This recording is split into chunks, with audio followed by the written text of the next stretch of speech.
Good morning, all of you. Welcome to our Maximum channel. நாம் இன்னைக்கு பார்க்க போகிறது 12th 6th chapter vector algebra. அதில் important 5 mark first பார்த்துடலாம்.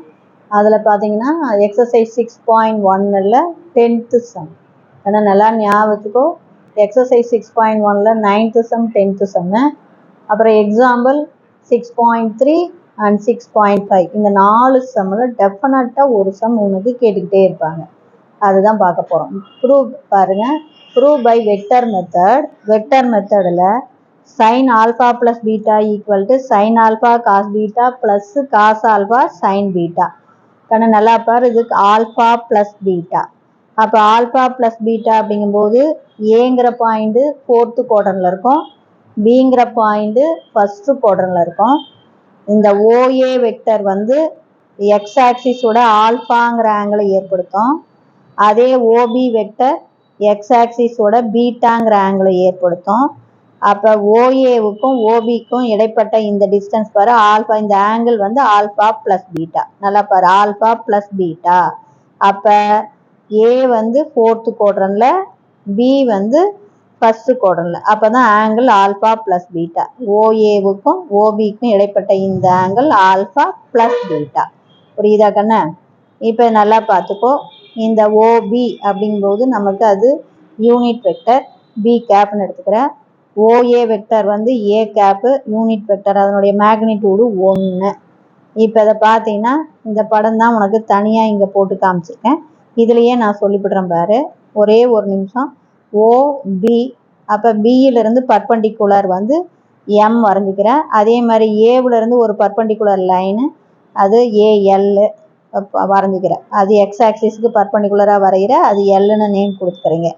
இப்போ இதில் பார்த்தீங்கன்னா தங்கம், இப்போ இது பீட்டாவா, அப்போ காஸ் பீட்டா பார் இங்கே நல்லா பார்த்துக்கோ. இந்த பார் ஓஎல்ஏ இந்த முக்கோணம் தான் இங்கே உனக்கு. இது தனியாக வரையணும்லாம் இல்லை, இதை பார்த்தே நீ சொல்லிடலாம். இப்போ ஓஎல், இப்போ காஸ் ஆல்ஃபா வேணும்னா இங்கே ஆல்ஃபாவா, காஸோடைய ஃபார்முலா என்ன? adjacent side by hypotenuse. adjacent side OL, hypotenuse 1. அப்போ காஸ் ஆல்ஃபா, அப்போ ஓஎல் அப்படிங்கிறது காஸ் ஆல்ஃபா. புரியுதா கண்ணு? அதே மாதிரி சைன் ஆல்ஃபா அப்படிங்கும்போது சைனுக்கு ஃபார்முலா என்ன? Opposite side. அப்போ ஆப்போசிட் சைடு பாரு ஏஎல், ஹைபாட்னியூஸ் 1. புரியுது? ஆப்போசிட் சைடு எல்ஏ அல்லது ஏஎல் சொல்லலாம், ஹைபாட்னியூஸ் 1. அப்போ இந்த எல்ஏ அப்படிங்கிறது நமக்கு சைன் ஆல்ஃபா வந்துடும். இது புரியுதா? இதை பார்த்தே நீ சொல்லிடலாம் ஆல்ஃபா காஸ் ஆல்ஃபா. அப்போ adjacent side cos alpha, opposite side sine alpha. அதே மாதிரி இந்த ட்ரையாங்கிளில் ஓபிஎம்ங்கிற ட்ரையாங்கிளில் அட்ஜசன்ட் சைடு காஸ், இங்கே பீட்டா இருக்கு இல்லையா, அப்போ adjacent side cos beta, opposite side sine beta. இது உங்களுக்கு புரியறதுக்காக நான் போட்டு காமிச்சேன். இப்போ இது புரியுதா கண்ணு? இந்த ட்ரையாங்கிள், இதில் 2 ட்ரையாங்கிள் இருக்குது சாமி. இது ஆல்ஃபாங்கிற ஆங்கிள், இது பீட்டாங்கிற ஆங்கிள். அப்போ adjacent side cos alpha, opposite side sine alpha. அதே மாதிரி இந்த ட்ரையாங்கிள் ஏற்படுத்துகிற ஆங்கிள் பீட்டா அப்படிங்கிறதுனால அட்ஜசன்ட் சைடு ஓஎம், இது வந்து உனக்கு cos beta, opposite side MP வந்து சைன் பீட்டா. இவ்வளோதான். இதிலிருந்து இப்போ நீ என்ன எழுதுற? ஏ கேப். ஏ கேப் அப்படின்னா என்ன? OA vector. ஓவிலிருந்து ஏவுக்கு போகணும். பாருதா, இங்கே தனியாக உனக்கு போட்டு காமிச்சிருக்கேன். OA vector. அப்போ ஓவிலிருந்து ஏவுக்கு போகணும்னா, ஓவிலிருந்து ஏவுக்கு போகணும்னா ஓவிலிருந்து எல்லுக்கு போய் எல்லிருந்து ஏவுக்கு வரும். அப்போ இது எப்படி எழுதலாம்? OL vector plus LA vector அப்படின்னு எழுதலாம். புரியுதா சாமி? ஓஏ பார், ஓஏ வெக்டர் வேணும்னா OL vector plus LA vector. அப்போ ஓஎல் பாருங்க, ஓஎல் இது என்ன? காஸ் ஆல்ஃபா, இது ஐ கேப். அப்போ ஓஎல் வெக்டர் ஈக்குவல் டு, அப்போ ஏ cap equal to OL vector அப்படிங்கிறது என்ன? காஸ் ஆல்ஃபா ஐ கேப், காஸ் ஆல்ஃபா ஐ கேப் ப்ளஸ் எல்ஏ வெக்டர் அப்படிங்கிறது பாரு சைன் ஆல்ஃபா, இது டவுன்வர்டுங்கிறதுனால மைனஸ் ஜே கேப். அப்போ தேர்ஃபோர் நமக்கு என்ன வரும்? Sine alpha minus J cap. அப்போ தேர்ஃபோர் ஏ கேப் அப்படிங்கிறது காஸ் ஆல்ஃபா ஐ cap minus sine alpha J cap. இவ்வளோதான். A cap equal to cos alpha I cap minus sine alpha J cap. இதுதான் நமக்கு A cap. அதே மாதிரி அடுத்த triangle ஓபிஎம்மில் B cap equal to B cap அப்படின்னா OP வெக்டரா. அப்போ ஓபி வெக்டர் ஈக்குவல் டு ஓவிலேருந்து பிக்கு போகணும். அது எப்படி எழுதலாம்? OM vector plus MB vector.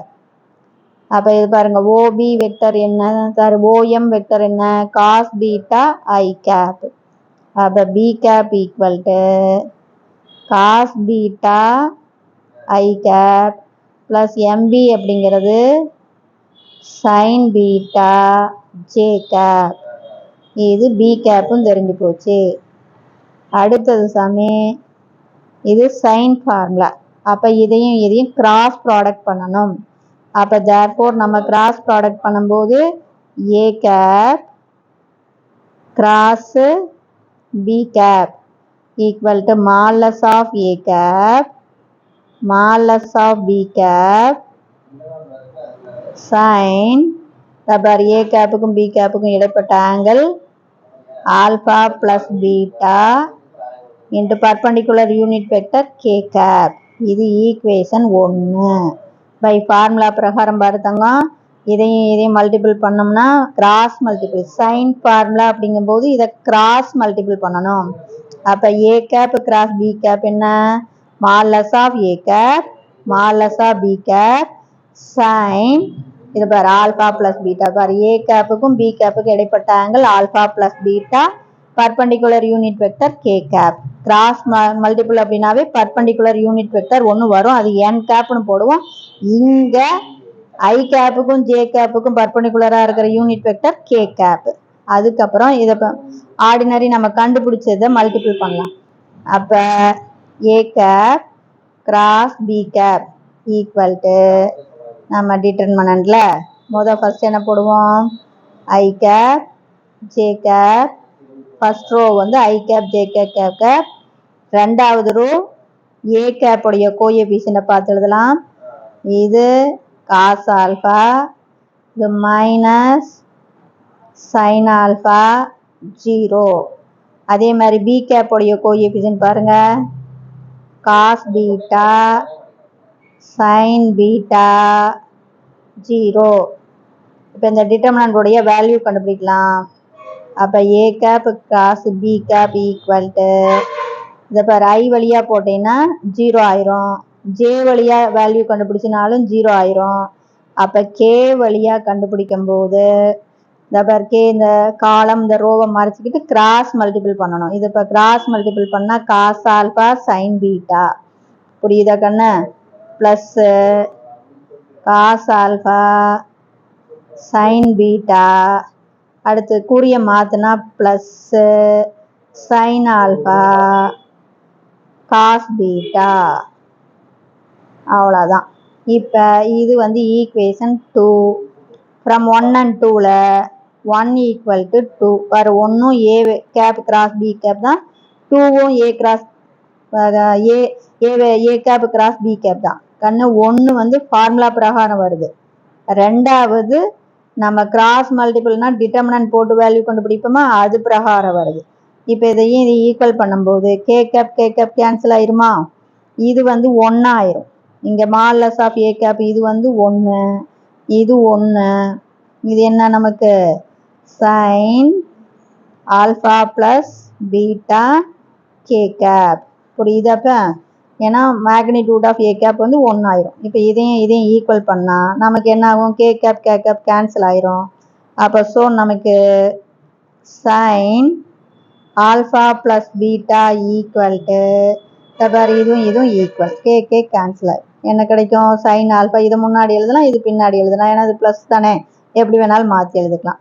அப்போ sine alpha cos beta plus cos alpha sine beta.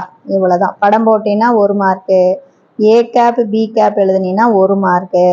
By formula பிரகாரம் A cap cross B, sine ஃபார்முலானா கிராஸ் தான் போடணும், டாட் போட்டுறக்கூடாது. Modulus of A cap modulus of B cap sine alpha plus beta K cap. இதவர் left சைடை பார்த்து எழுதி K gap சேர்த்து இதுக்கு 1 மார்க்கு. மல்டிபிள் பண்ணும்போது டிட்டர்மினன்ட் போடு, ஐ வழியா போட்டா 0, ஜே வழியா வேல்யூ போட்டா 0, கே வழியா போடும்போது அப்படியே ரைட் சைடு தான் வரும். இதை பார்த்து எழுதுனீங்கன்னா 1 மார்க்கு. இதை ரெண்டையும் ஈக்குவல் பண்ணி இதை அப்படியே எழுதுனீங்கன்னா 1 மார்க். புரியுதா? இது லெஃப்ட் சைடு ஆன்சர் வரும், இது ரைட் சைடு ஆன்சர் வரும். ஈக்குவல் பண்ணும்போது உன்னுடைய ஆன்சர் வந்துடும். Wish you all the best. Thank you.